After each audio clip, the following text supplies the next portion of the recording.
Take two. Good morning. Here we go.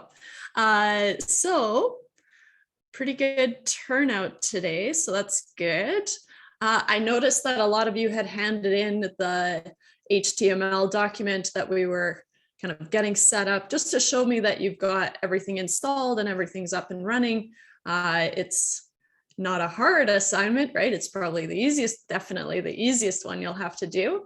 But it's also pretty important to get set up. So I think I have it open. Let me check. I think it's open till midnight tonight. I think. Let me just check. Should have checked that earlier, I guess.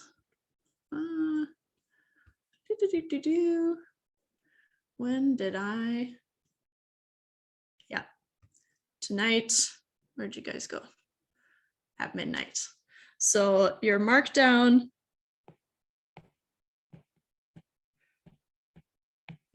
test or practice file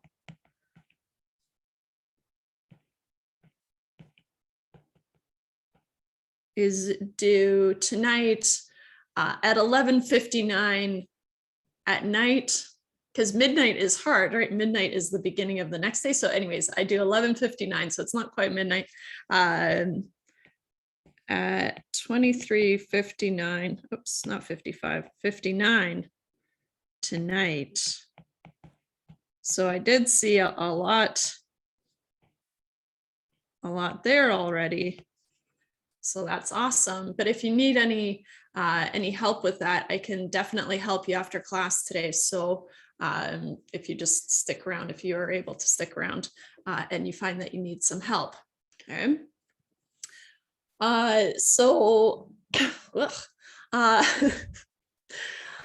Hopefully you had a chance to check out the textbook because I posted it. If you haven't, it's okay. We're gonna walk through it anyways. What's funny, I think, is the way that they reorganized it is actually how I had it broken up from my previous notes when I was working with the textbook. So great minds think alike, I guess. So what I've done is to save us some writing. Okay. Sorry, I did get your private message and I will talk to you after, okay?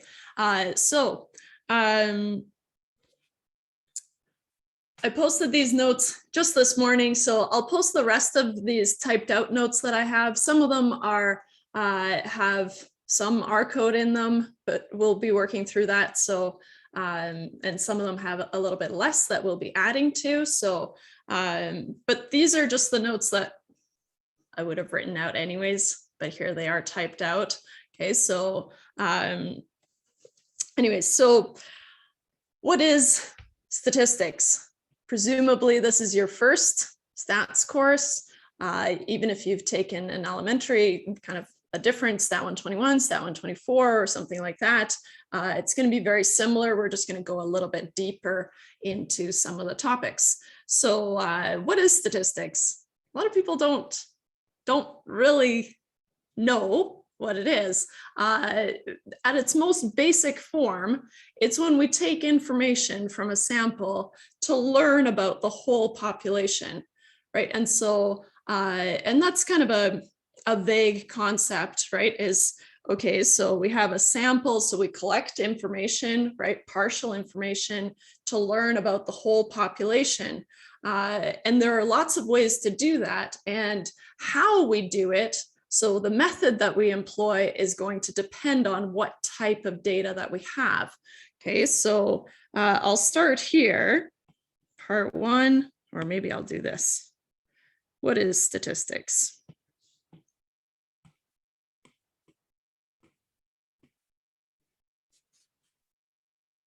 So it's when we use data from a sample to learn something about the population. Okay, the type of data we have, the type of data, no, it's too early for me. The type of data we have will determine the appropriate analyses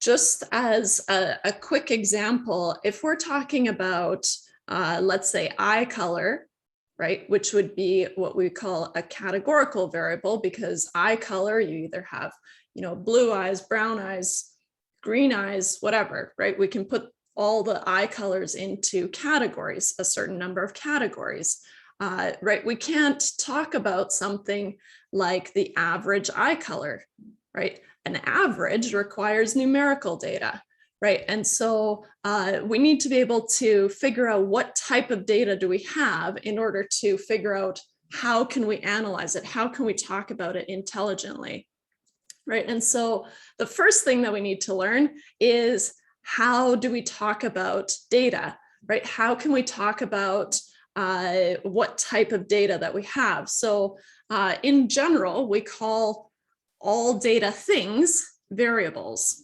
Okay, so let me bring that in here. Okay. Oh, I guess I skipped ahead a little bit, but that's okay. I'll bring this in and then I'll write down the variables.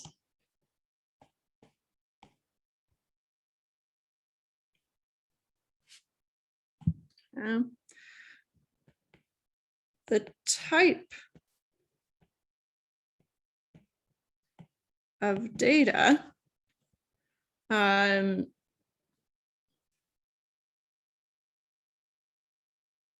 know what? No. Hold that thought, parking lot it for a little bit, and we'll come back to it. I'll follow the notes. So otherwise it'll get confusing because I do talk about the variables a lot later. But because we're talking about from a sample, so we take information from a sample to learn about the population. So the first thing that we need to be able to distinguish is whether we're talking about a sample or a population. So of course, a population, or the population in our case, is just everybody, everything that you're interested in, right? If you're talking about people in Kelowna, for example, then you should have a sample of people from Kelowna, right? Because that's your population of interest. You don't want to have everyone from BC when you only want to talk about people from Kelowna, or vice versa. You don't want to have only people from Kelowna when you want to talk about everyone in BC, right? And so the population that you're interested in is just, it depends on the question, right? But it's just everybody or everything that you're interested in. Whereas a sample is just a carefully selected subset of the population, right? So you have to pull from the population that you're interested in to be able to talk about it. Makes sense? Right. So any number or any calculation or any kind of value that comes from the population is called a parameter. Okay, so I remember them with population parameter, right? So you've got a P here and a P here. Okay, so when we're talking about a number from the population, we call it a parameter, right? And then a calculation or a number from the sample is called a statistic. But I know, right? So that's where everything comes from, right? The word statistics is really just saying, okay, information from the sample, right? It is the study of information from a sample is statistics, okay? And so, and again, we've got this kind of SS situation, right? Sample, statistic. And so if I say this is a statistic, then you are to know that it came from a sample and not a population, right? If I tell you that it's a parameter, then you know that it came from a population, not a sample, right? So, good. Here's where things get a little bit weird. Okay, I'll pull in this whole thing. Probably could have just written on those notes at this point. Okay. So if we go back to our original statement, right, what is statistics? It's when we take data from a sample. Now we can replace that, right? It's when we use information from a sample, right, which is really a statistic because it's from the sample, to learn something about a population, rather the population parameter, right, or the corresponding parameter.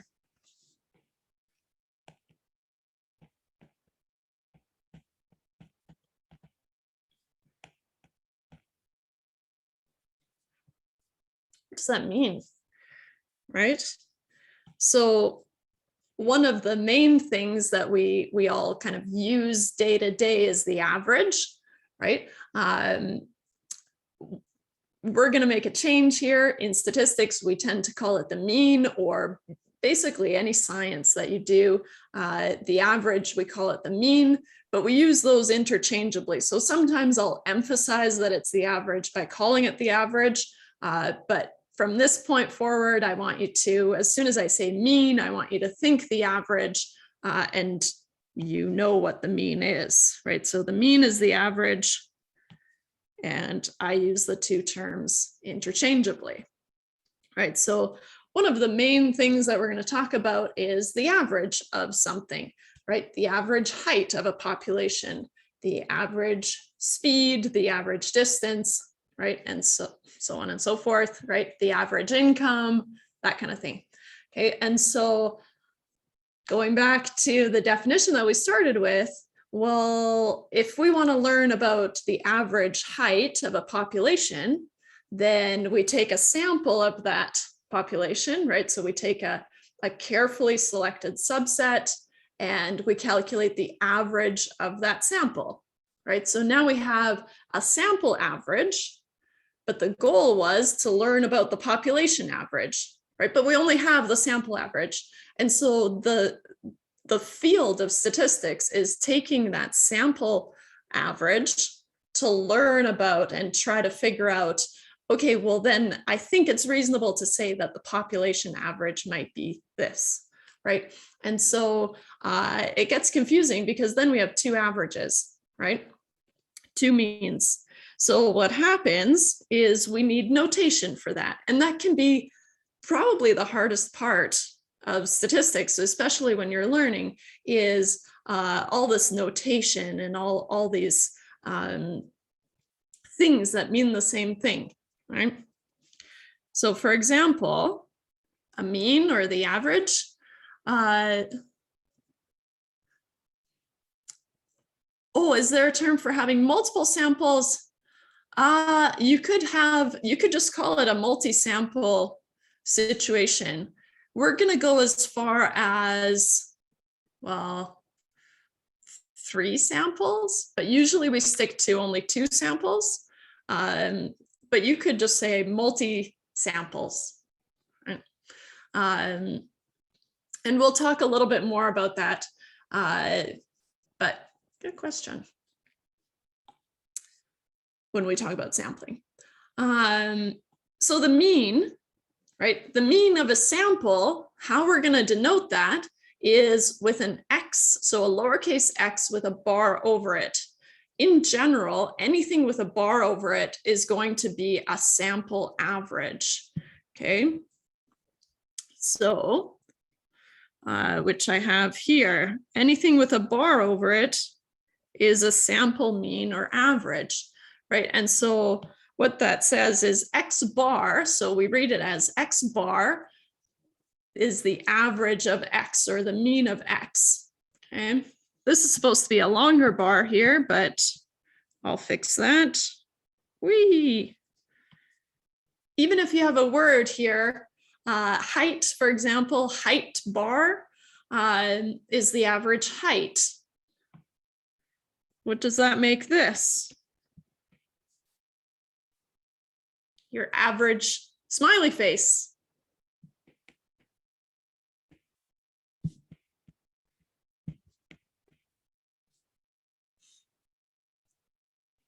Right? So anything with a bar over it is going to be a sample mean. Okay? And it's the mean of whatever's underneath the bar. Okay? In terms of the population, so the parameter in that case, we use Greek letters. Okay, and so for the mean, we use mu. So this is called mu here, and I'm going to zoom in so you can see how it's drawn. It's kind of this fancy M.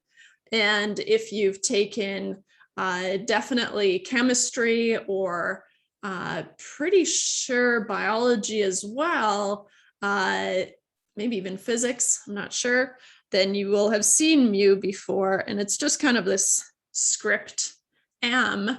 And you read it as mu. Okay, and you can just write mu if you want. Okay.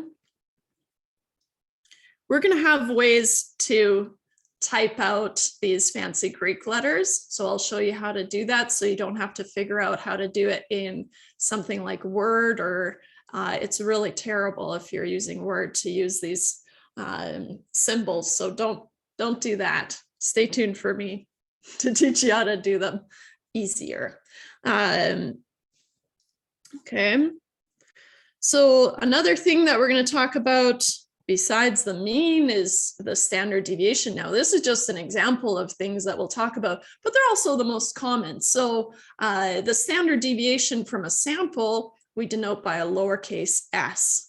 So the lowercase s, which can be confusing because if I'm just talking about the standard deviation, I might abbreviate it as SD, right? Standard deviation. But when I'm using it in a calculation, so when I'm using the standard deviation in a calculation, I'll use a lowercase s. Okay. It's kind of population partner, right? The parameter for the standard deviation, because the population is also going to have a standard deviation. We don't know what the standard deviation is yet, but probably from life, you have some understanding of the standard deviation, or maybe not, but it's going to be the spread. So it's a calculation of the spread of your data, right? How much, without getting too technical, right? How much variability are you expecting in your data, right? So we're going to use a lowercase s for the sample. And then when we're talking about the population, that's when we use a lowercase sigma, right? And so sigma is this little O with a tail on it, right? And so you're going to just draw it, I don't know, you can draw it like that. How do I usually draw it? Not like that. Like that. More like it. Okay, and so this is sigma. It is lowercase, right?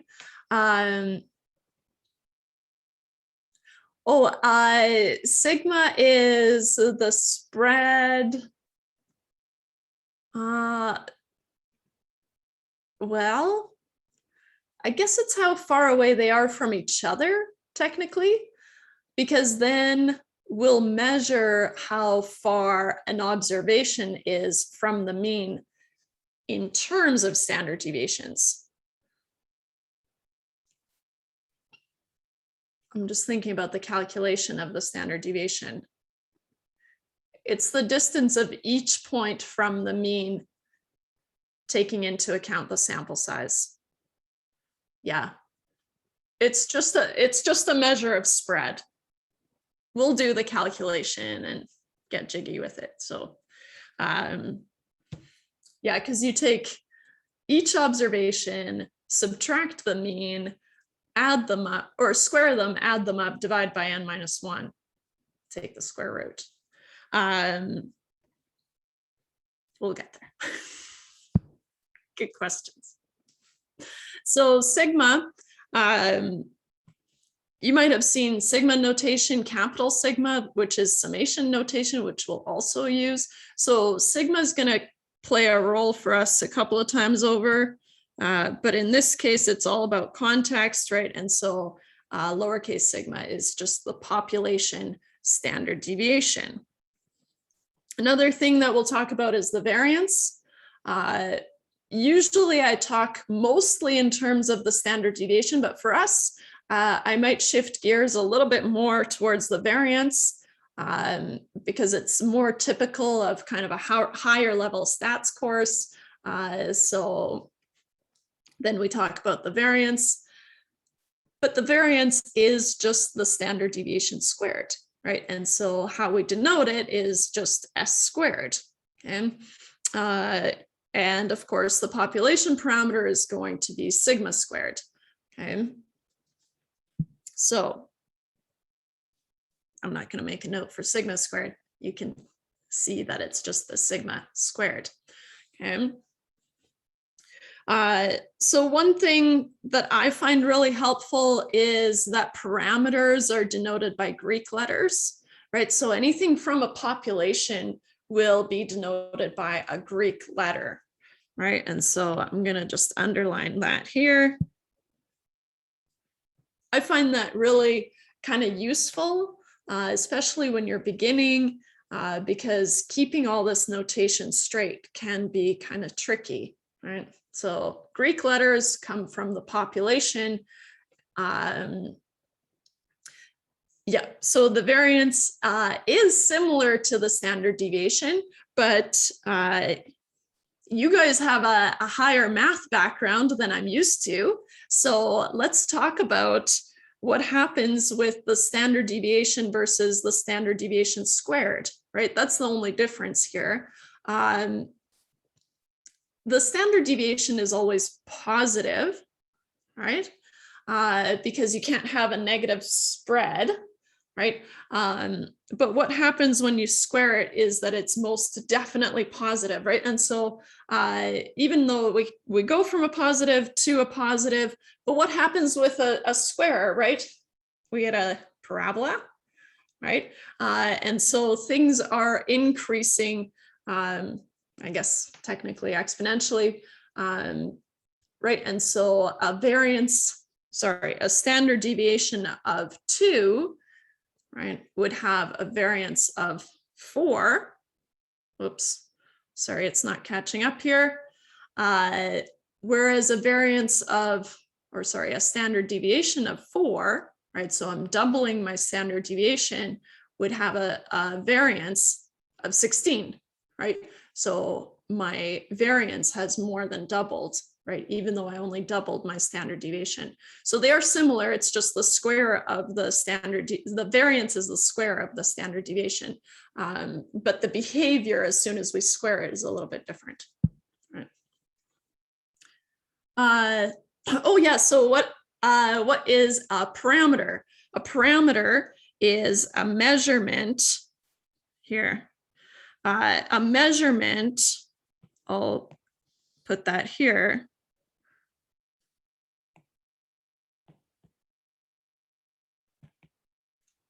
From the population. Okay. So any measurement from the population is going to be called a parameter, whereas any measurement from the sample will be called a statistic. Okay. Okay. Hopefully that helped. All right. Let's see here. Oh, delete that. Yikes. Okay. Now let's talk about the variables, which is what I tried to start with, and then I had to pull back. Got too carried away. So if you think about a data set, right? Imagine a data set, you're probably imagining some sort of spreadsheet, right? maybe an Excel spreadsheet. That's easy for us to think about, and that's totally fine. Most data is stored in some sort of, not Excel, because Excel can't handle large data sets, but you could pull in a portion and look at it in Excel. So if you imagine an Excel spreadsheet, because hopefully we've all seen one at some point, right? Then we have, so an Excel spreadsheet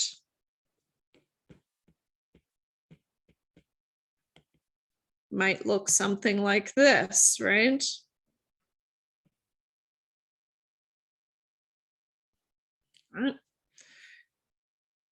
I've got my observation number here. Whoops.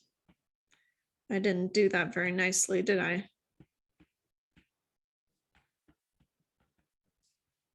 One, two. Huh? Keeps going. So I'm going to have some observation for each row, right? But then I'll have collected information for each observation, and each thing that I've collected information on is called a variable. And the easiest way, I think, to think about it is just each variable is going to be a column in your spreadsheet, right? Variable number 1, variable number 2, variable number 3, and so on and so forth, right? So each column represents a variable, okay? Each row is going to be a subject, or typically a person, but it can be anything, right? In the example that I have, it's actually flights, okay? So anything that you have collected information on, okay? So a variable is any characteristic, number, or quantity that can be measured or counted, right? And so it's just a broad term for anything that has been collected. So all things that we talk about are variables. We need to be able to classify those variables. And so that's where we're headed. But all things that we're talking about are variables. Just think about the name variable for a second here.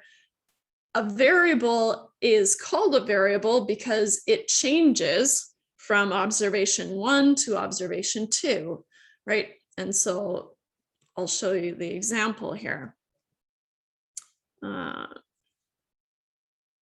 Maybe I'll just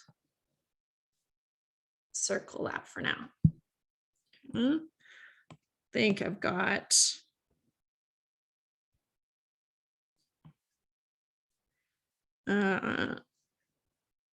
I'll scroll down a little bit and have a look at this example. So this is a data set. It's a summary of a data set of flights, and I think I've got the blurb in here. I know I do. We're considering on-time data for all flights that departed New York City. So that's JFK, LaGuardia, and I don't know, EWR. What's that one? It's not coming to me. Anyways, in 2013, so quite a while ago, but still works, right? And so this data set has a lot of observations, right? 336,776 flights that they looked at. Okay. And it looked at the following variables. Okay.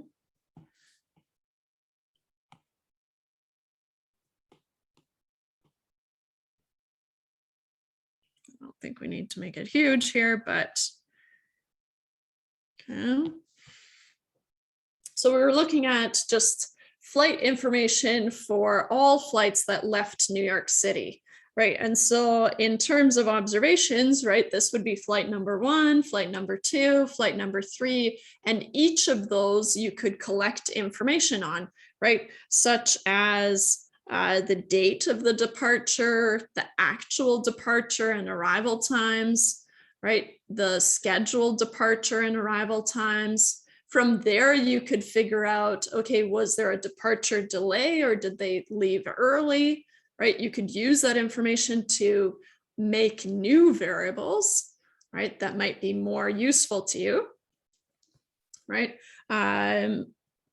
Just things like the time of the scheduled departure, the carrier, right? So what flight was it? The tail number, probably not that important, right? But sometimes we just have information and there's no use in deleting it, right? So we may as well just keep it, right? So the tail number, the flight number, the origin, destination, airtime, distance between the airports, all kinds of things, right? And so if you wanted to analyze any one of these things, right, the type of data that you have is going to determine how does it make sense to talk about these things, right? Or what makes sense to say. All right, so in this case, we had, I want to use a different color, green maybe. So the number of observations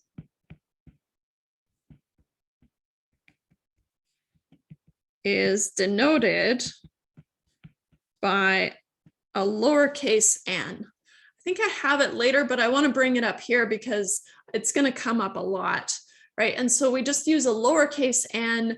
And if you've read, research papers or reports or anything like that, they always have a little n equals 31, n equals 24, right? To tell you what the sample size was, right? So the number of observations is denoted by n, and n is the sample size, right? Which makes sense, right? Your sample size is the number of observations that you have, right? And so in this case, n is 336,776 in this case. Right? Okay. So when we talk about, and we've already kind of touched on it, right? When we talk about delays, arrival time, arrival delay, carriers, right? So what airline was it, the flight number? It doesn't make sense to talk about the average carrier, right? So it doesn't make sense to talk about the average airline because, and the reason, yes, so capital N we do use as the population size, although it's often unknown, but we would use it as a placeholder, yeah. So what was I saying? Oh yeah. So when you have that kind of mental stop of, okay, I can't talk about the average of this thing, what that means is that you have categorical data, right? Because you're talking about categories, right? The airline, right, is a category. Whereas things like the departure delay, right? Positive means I think there was a departure delay. Yeah, and then it defines the negative departure delay. Negative times represent early departures and arrivals. Information derived from the sample might be true about the population as well. Yes, but what we like to do is we like to, so for this one, I don't know what the population size is for this example here. But going back to the previous question, so the information derived from the sample might be true about the population as well. Yes, but there's a little bit of uncertainty there, right? It's reasonable to think that, for example, the sample mean is very similar to the population mean, but we understand that they won't be exactly the same. And so what we're going to build are the skills to put kind of a plus minus on those sample measurements so that we can kind of have a better understanding about what the population mean might be, for example. So something about this example is it's potentially the whole population, right? Because if the population that we're interested in is the on-time data for the flights that departed New York City. Now notice that this is all the flights making it the population. So I should have used the capital N, but I didn't because we're just getting started. And I'd rather that you think about the sample size as a lowercase n. But it looks like this might be the entire population. That's okay. We could take a subset, right? We could randomly sample from this population and pull out a subset. Okay. And that might be a good exercise for next week.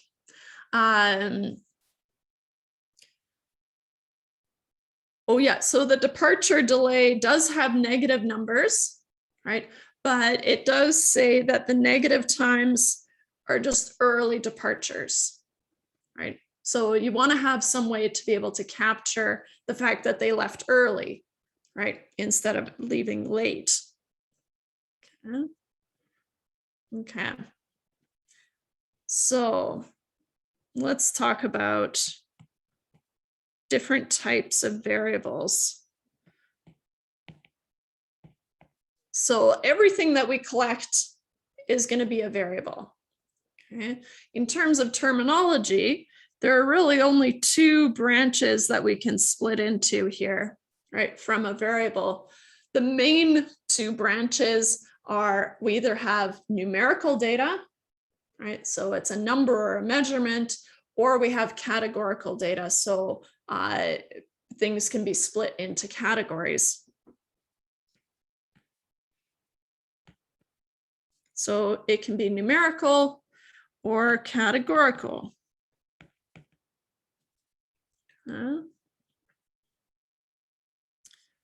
So here, I will say that numerical data can sometimes be referred to as quantitative.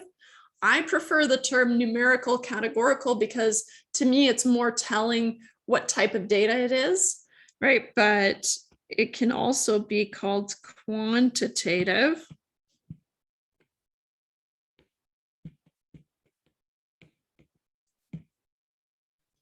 And categorical can also be called qualitative. Qualitative. Yeah. So numerical for me is a number, right? Quantitative is a quantity. And so it's a measurement, right? And so it is numerical. And so any measurement, right? Height, speed, distance, time, etc. Okay. So it's any sort of measurement, whereas categorical is any variable that, and this is going to sound stupid, but this is why I like using the term categorical, is because it's any variable that can be placed in categories, right?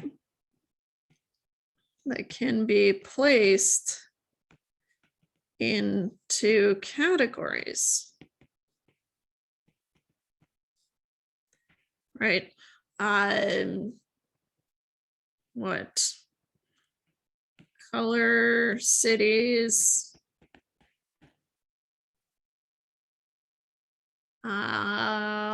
airlines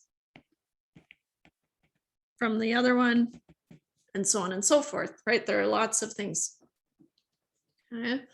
Now, usually the number of categories is finite, right? So there's a certain number of categories that you can be placed into. Often we'll create an other category, which kind of lumps everything that doesn't fit into the given categories, right? But that's still categorical data. There are cases where there are an infinite number of categories, but we're not going to worry about that, right? For us, we're just going to focus on, finite categories. For numerical data, it's really just any measurement.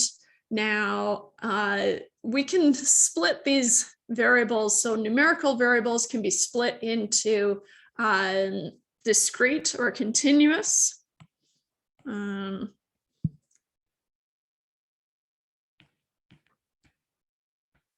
Discrete or continuous.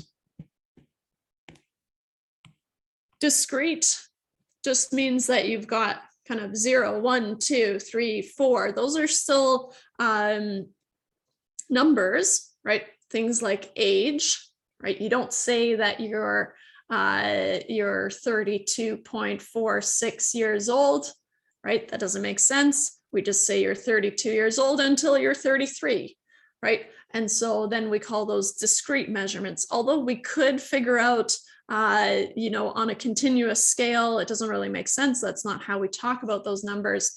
And so a discrete measurement would be things like 0, 1, 2, 3, etc., like age, for example.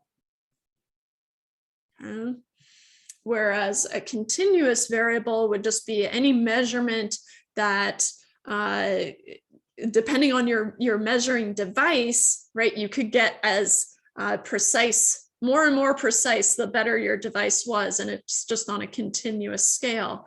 So for continuous, right, any decimal measurement is possible, right? Well, so I try to keep it simple. So discrete is not always in decimal form, in integer form. You can have increments of tenths, right? So 0.1, 0.2, 0.3, but just to keep it simple, we'll just keep it in integer form for now. And then I'll kind of bring it up if we're talking about 0.1, 0.2, 0.3, 0.4, etc.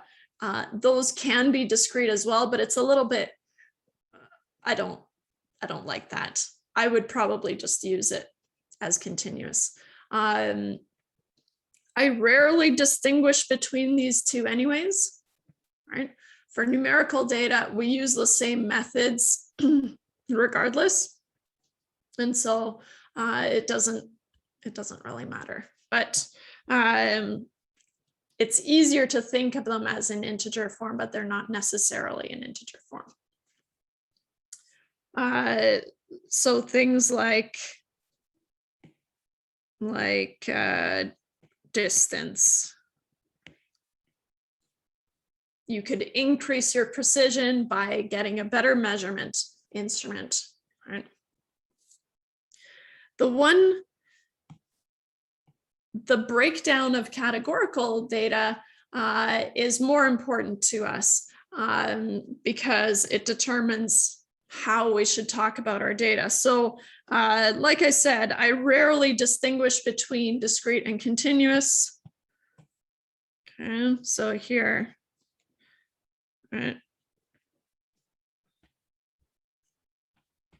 we rarely need to distinguish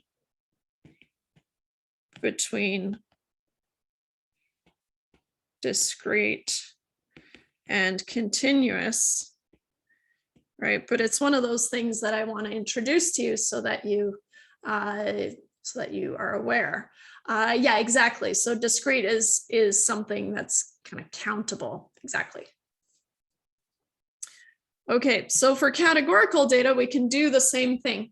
Now, depending on what field you're in, for example, I know psychology, they usually deal with categorical data because they're dealing with survey data, and they go into, I think they have like 7 different types of categorical data. We're not going to do that. We're only going to stick to 2, kind of the main 2 branches, but just be aware that you could go on and on and on and kind of categorize your categorical data. Yikes. If you wanted to. But for us, we're going to talk about nominal data or ordinal data. Okay. Nominal data, and how I remember it is that the no means that there's no order, right? So no natural ordering. Exactly. So gender would be a categorical data, right? Or a categorical variable, right? And so because there's no organic order, right? Male, female, other, right? Then it would be a nominal variable, right? And so if there's no order, we say that it's a nominal categorical variable, or just a nominal because nominal implies categorical, whereas an ordinal variable has some natural ordering, right? And so has natural ordering.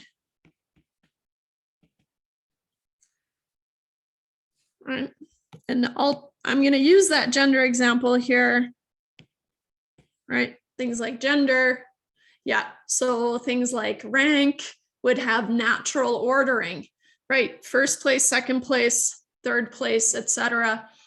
First year of school, second year of school, third year of school, even income categories, right? Often we have income categories. Now, what's tricky is income in itself is a numerical variable, right?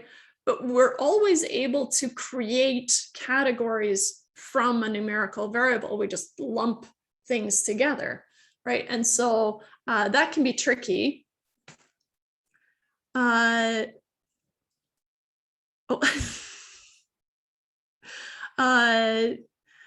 Yeah, so that's why, so ordinal versus discrete, yeah, the caps, does that not get close to discrete? It does, and that's what can be really tricky, right? So usually I don't even introduce the idea of discrete numerical data because I just want to keep them separate. But I'm going to try to highlight things as they come up, right? So as we see more data, I'll kind of highlight that this is ordinal because of this, or this is discrete because of this, right? So I'm going to try my best. And if you come across something that you're curious, then just send it to me, okay? So for example, so if there's some natural ordering, it can get dangerously close to discrete data, right? But again, we've got these categories, and it won't really make sense to talk about the average anymore. What's tricky is you can't go from categorical variables. So even though they're based off of numerical variables, like income categories, for example, you can't go from that to a numerical variable, but you can take a numerical variable and turn it into a categorical variable, but then you can't go back. So it's a little bit tricky, right? So things like, I'll use the example from the chat here. So things like rank or income categories, right? Age brackets. A lot of these are numerical variables turned categorical, right? I'll just keep it like that. Okay, so what we need to do and be able to do is look at a variable. Oh, sorry, it's just catching up. Oh my gosh, I'm out of time. And you guys were just gonna let me do it. So what I want you to do, I guess for next week, is have a look at these variables and try to figure out what type of variable do we have here, right? And sometimes it can be tricky, and sometimes it just depends on what we want to say, but give it a try. And I'm sorry for going overtime. So I'll pull it in so that you can see what I want you to do.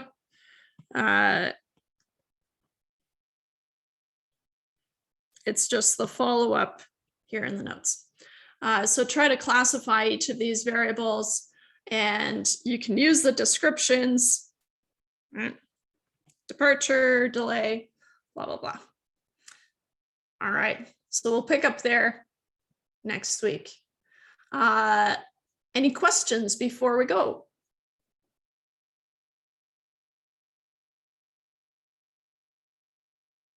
All good. All right, then have a great weekend. I'll see you next week. I will upload this, yes. You bet. I'll stop this recording.